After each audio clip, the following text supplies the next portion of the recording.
Pergunta é, o Paquetá é o cara para assumir esse lugar do Arrascaeta, você entende?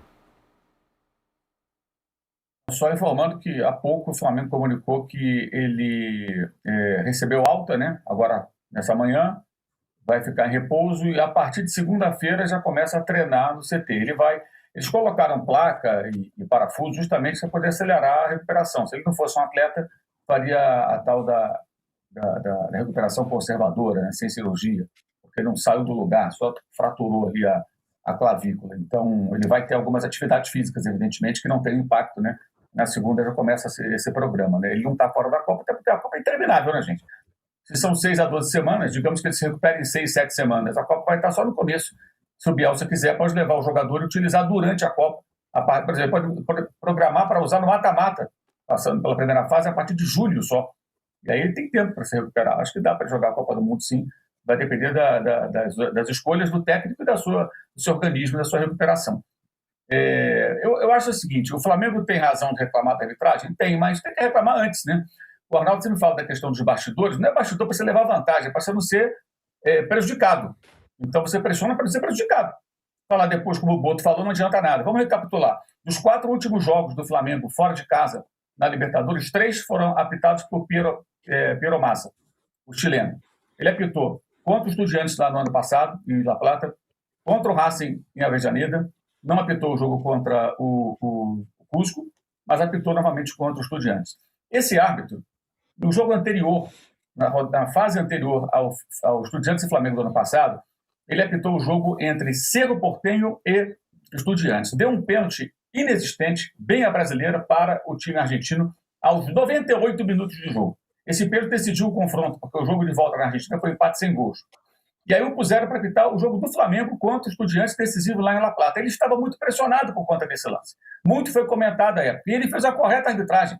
O Flamengo quase foi eliminado ali por incompetência dele, Flamengo. Só passou nos pênaltis, jogou muito mal. Mas ele não comprometeu. Já contra o Racing, ele expulsou o Plata, que foi ingênuo, porque caiu ali na armadilha do Marcos Rojo, aquele veterano zagueiro argentino que está no Racing, e expulsou o jogador, que não fez nada demais ali.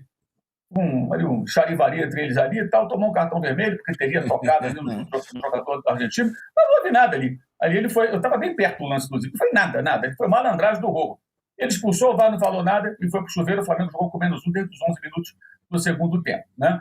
E agora apitou esse jogo. Ele foi muito condescendente e foi coerente. Ele é um árbitro que tem sido caseiro, exceção aquele jogo lá no Paraguai. Quem marcou o pênalti inexistente para o Palmeiras contra o Sporting Cristal em São Paulo? Foi ele. Ele era o árbitro. O mesmo árbitro chileno. Então, essa história de que estão contra os brasileiros, não. Tem árbitro caseiro, tem árbitro que vai apitar contra brasileiro, contra argentino, contra não sei lá quem. É assim que funciona. Libertadores tem dessas coisas. Você acha certo? Eu acho errado. Óbvio que eu acho errado, mas ela é assim. Então, se você quer jogar Libertadores, tem que ficar atento à arbitragem. Tá? Aliás, o pessoal do Boca na Argentina estava reclamando da expulsão do Barreiro, de jogador também que futucou lá o jogador do Cruzeiro, teria futucado o jogador do Boca, né? Esse tipo de coisa. Lá as reclamações são diferentes. É curioso isso. O que o Trajano falou, cada um fica puxando para o teu lado. Pega lá a imprensa argentina depois do jogo Cruzeiro 1, Boca 0, reclamações por parte do pessoal do Boca e da imprensa argentina. Justamente o contrário do que acontece aqui. Enfim, mas se você quer jogar Libertadores, vai jogar com os Estudiantes. Esses caras não conhecem os Estudiantes. A história do clube, a história dos Estudiantes é uma história marcada por violência. 3 títulos ganhos de Libertadores no tempo do Oswaldo Zubeldia, nada a ver com o Luiz Zubeldia, técnico do Fluminense, que a ordem era ganhar a qualquer custo. O time que foi chamado de time de animais pela imprensa europeia na época, por conta do jogo contra o Milan, naquele Mundial de Clubes, 3-0 para o Milan no jogo de ida, vieram a Argentina, foram a Bomboneira, 2-1 para o Estudiantes, quando o jogo não tinha como fazer a goleada necessária, começaram a baixar a porrada. E bateram, teve jogador preso, aí envolve outras questões, né? Jogador agredido, soco mesmo, agressão. Foi assim que ganharam 3 Libertadores. Em 83, o Grêmio foi jogar lá, tinha 4 expulsos Estudiantes, 3-1, terminou 3-3. Teve um jogador do Grêmio sendo agredido no túnel que leva para o vestiário. E o jogo do ano passado, o Flamengo eliminou os Estudiantes em casa. É lógico que eles estavam mobilizados para não perder a qualquer custo. A torcida aplaudiu o empate ao final e a luta do time. E é óbvio que esse é um jogo físico e um jogo violento.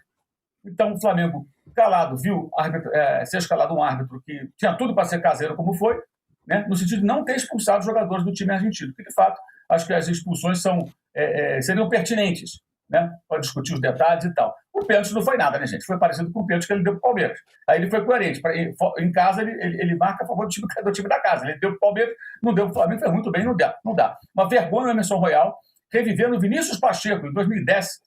Flamengo e Universidade de Chile jogavam no Santa Laura, em Santiago. O Flamengo precisava de um gol para se classificar.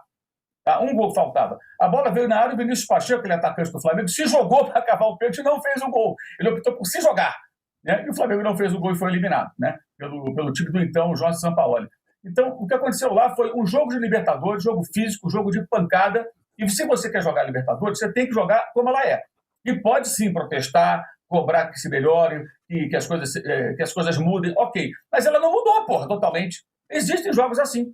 E o jogo foi assim, com um árbitro condescendente, com algumas jogadas de violência, e achei, independentemente da lesão, atenção, gente, tem nada a ver com a lesão da Arrascaeta. Não entendi a escalação do Uruguai nesse jogo, porque o Carrascal não pode jogar o brasileiro.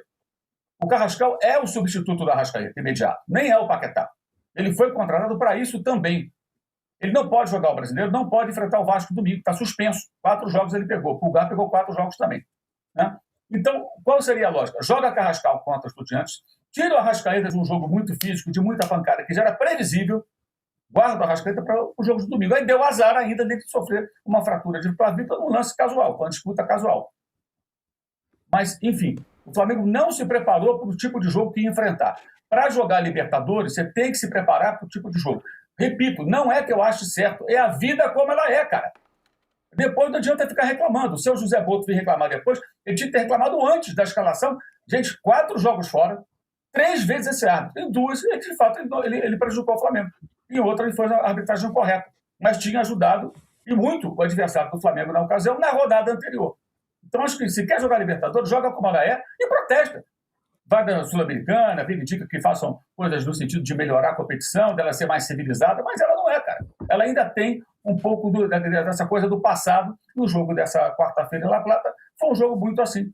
E o Estudiantes não é a má equipe, tá? Dentro da realidade do futebol fora do Brasil, hoje aqui, na América do Sul, é o líder do Campeonato Argentino, perdeu alguns jogadores, mas manteve a maioria dos seus atletas do ano passado, foi campeão argentino depois de ser eliminado pelo Flamengo, né? E faz uma ótima campanha no campeonato deles lá, está liderando o campeonato, se mobilizou para esse jogo, poupou jogadores no final de semana, porque está tranquilo, já classificado no torneio de apertura, e fez um jogo bom dentro das suas possibilidades, em que pese alguns lances mais violentos, mais viris, que eu acho que você tem que responder jogando da mesma forma. Se é para ganhar na porrada, você tem que saber ganhar na porrada. Se é para ganhar na bola, é para ganhar na bola. Não pode ficar depois só reclamando como se não soubesse. Eu não esperava, eu não imaginava. Você está jogando contra Estudiantes aí na Plata, meu amigo. Pesquise minimamente a história desse clube. A história é marcada por porradaria e violência. Sempre foi assim. Vai mudar porque o bonitão do Flamengo chegou lá? Não vai mudar. Pelo contrário. Perfeito, tá aí, verdade. Teve muita reclamação do Flamengo, né, da violência do Estudiantes, mas... É porque nem o Boto, nem o Leonardo Jardim fazem a menor ideia do que é uma Libertadores. Pois é, né? Então, tem isso. Trajano, o Boto teve lá ano passado. É verdade. Não, eu sei, mas não tem esse histórico todo que você está falando aí. Ele conheceu ano passado, né? Mas o histórico para trás, sabe? Fala, Naldo. E o Leonardo Jardim não sabe mesmo. Foi expulso pela primeira vez. O ano passado, com o Cruzeiro, ele jogou a Sul-Americana e abandonou a Sul-Americana quando os resultados não vieram. Então, para ele é uma experiência diferente mesmo, né? Por enquanto, e ele foi expulso pela primeira vez, né? A invadir o campo, junto com o técnico, o Cacique Medina, que era do Inter, está no Estudiantes hoje. Olha, eu só queria fazer um registrozinho pequenininho, que o futebol é feito de pequenas coisas, né? Pequenos detalhes que enriquecem e motivam a gente de gostar de futebol. A festa, a comemoração lá na Moca, dos torcedores do Juventus, por o time ter voltado à Série A, ano vai disputar o Campeonato Paulista do ano que vem, mas é tão bonito ver isso, né? Sem dúvida. Manifestação de pequenas torcidas, como também vi agora um time que eu torço na Espanha, a torcida do Raio Vallecano, enfileirada, cercando o estádio do Raio Vallecano, no jogo pela Conferência League, lá, que até ganhou do Estrasburgo, É muito interessante ver essa demonstração de afeto, Você de sabe alegria dessas pequenas onde torcidas. teve ontem à noite, que é outro que volta para o Campeonato Paulista, vamos ter um Campeonato Paulista com cara do old Campeonato Antigamente. Paulista. Ferroviária. Ficou de Araraquara. Ferroviária empatou com o Ituano, se classificou. Maravilha. Falando nisso, Juca, em old school, temos gatão e ratão. Aliás, não chegamos na nossa meta. Que vergonha. Faltam 500 likes, dá tempo de vocês mandarem bala aqui. Depende do ratão Depende e do gatão e o ratão. Vai, Juca. Não, vamos incentivar. 500 likes, gente. Eu quero dar o gatão, evidentemente, para o jogo de basquete que houve no Parque dos Príncipes. Jogo do basquete não porque foi 5-4, não porque teve muito ponto. Jogo de basquete pela intensidade. Era ataque, ataque, ataque, ataque, ataque, ataque o tempo todo.